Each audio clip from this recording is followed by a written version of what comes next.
에코프로 그리고 에코프로빔 주주분들 반갑습니다. 주식 마스터 클래스 이다윤입니다. 자, 오늘 전 세계적으로 좀 안타까운 이슈들이 발생을 했는데요. 자, 인디아의 이 보잉 항공사가 추락을 하면서 보잉이 좀 급락을 했고, 그리고 이스라엘이 이란을 좀 공격을 했는데 전면전에 가까운 공습과 보복을 했습니다. 그래서 지금 세계 시장은 그야말로 패닉 상태인데요.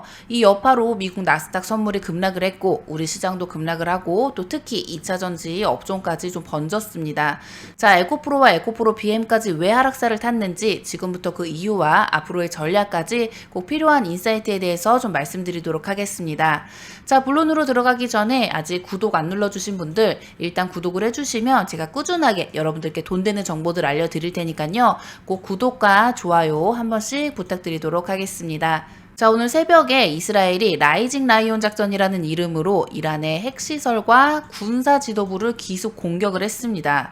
자, 전투기가 200대가 들어갔고요. 그리고 드론이 수십 대, 그리고 정밀 유도 폭탄까지 사용을 했는데요. 결과는 정말 충격적이었죠. 이란의 혁명수비대 수뇌부, 핵 과학자들, 그리고 주요 시설들이 무너졌습니다.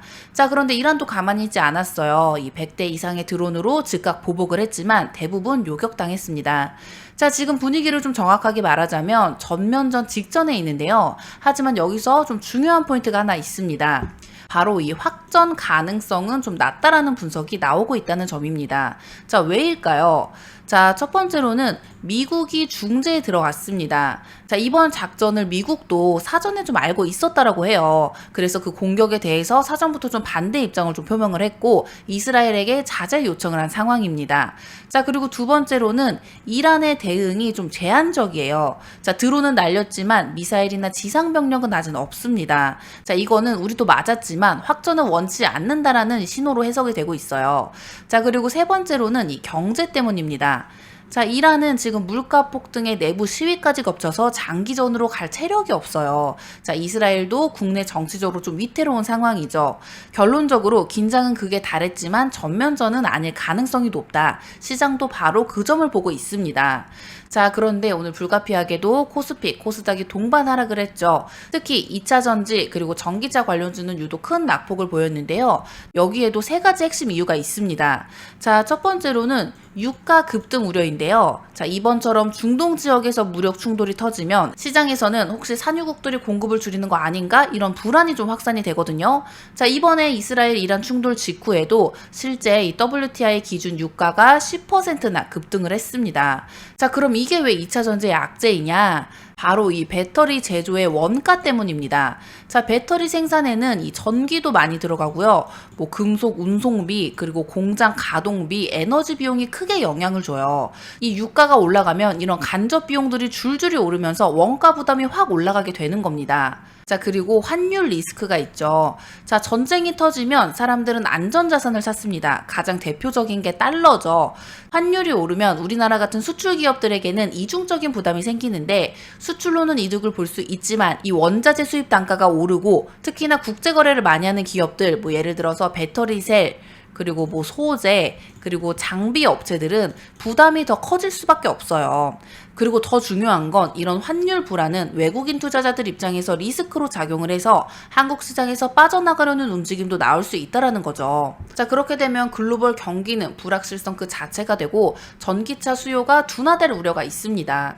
지금 물가도 불안하고 금리 인하도 지금 확신을 못 주고 있는데 이런 상황에서 전쟁까지 터지니까 이 소비 심리가 얼어붙는 거예요.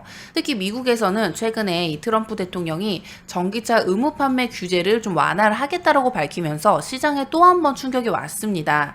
전기차 시장 줄어드는 거 아니야? 이 배터리 수요 줄어드는 거 아니야? 이런 반응이 투자자들 사이에서 확산이 된다는 겁니다. 자, 정리를 하자면 이 유가 상승으로 이제 배터리 원가가 압박이 되고요. 달러 강세로 수출 기업 환율 부담, 거기다가 이 전기차 수요 둔화까지 겹치면서 에코프로 그리고 BM 같은 대표 2차 전지 종목들에게 일시적인 충격이 나타난 겁니다. 자, 그럼 앞으로 어떻게 해야 되느냐? 이게 가장 중요한 얘기죠. 단기적으로는 어려움이 분명합니다. 이 지정학적 리스크가 남아있고 유가도 아직 불안정하고 전기차 수요 둔화에 대한 우려도 좀 현실이에요. 하지만 중장기적으로는 다시 회복할 의지가 분명히 있습니다. 자, 우선 이 LFP 배터리에 대한 전략을 좀 강화하고 있는데 에코프로 BM은 초고밀도 LFP 배터리 개발에 힘을 쏟고 있죠. 자, 이는 중국과의 가격 경쟁력 싸움에서 살아남기 위한 전략입니다. 그리고 지정학적 위기가 터지면 결국에는 이 신뢰할 수 있는 국가의 주문이 몰리게 되는데요. 지금 한국 배터리 기업은 그 축에 포함되어 있죠. 글로벌 공급망 내에서 한국산 선호도가 좀 깔려 있고 또 이미 많은 하락이 나와 있기 때문에 이스라엘과 이란 충돌이 조기 진정이 된다면 되돌림 반등 트리거가 될 수가 있습니다.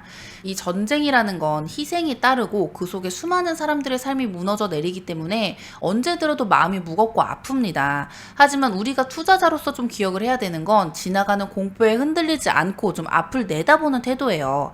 지금 정치적 외교적 긴장과 함께 자산 시장 전반에 좀 불확실성이 퍼지고 있지만 2차 전지는 여전히 좀 살아 있습니다. 자, 물론 극단적인 상황까지 간다면 피해를 크게 볼 수는 있지만 지금 그럴 확률이 좀 낮다라는 거 다시 한번 짚어드리고 에코프로와 에코프로 BM은 조정 후에 다시 기회가 온다라는 거 좀 말씀드리도록 하겠습니다. 자, 오늘은 이스라엘과 이란 충돌이라는 큰 사건을 중심으로 그 여파가 주식시장, 특히 2차 전지 섹터에 어떤 영향을 미치는지 좀 정리를 해봤는데요. 자, 불확실한 시기일수록 더 차분하게 시장을 바라보는 시선이 필요하다고 생각을 합니다. 자, 그럼 오늘 영상 여기서 좀 마무리하도록 하겠고요. 다음 영상에서는 더 알찬 내용으로 찾아뵙도록 하겠습니다. 마지막으로 아직 구독 안 눌러주신 분들 구독과 좋아요 꼭 부탁드리고요. 지금까지 영상 시청해주셔서 감사드립니다.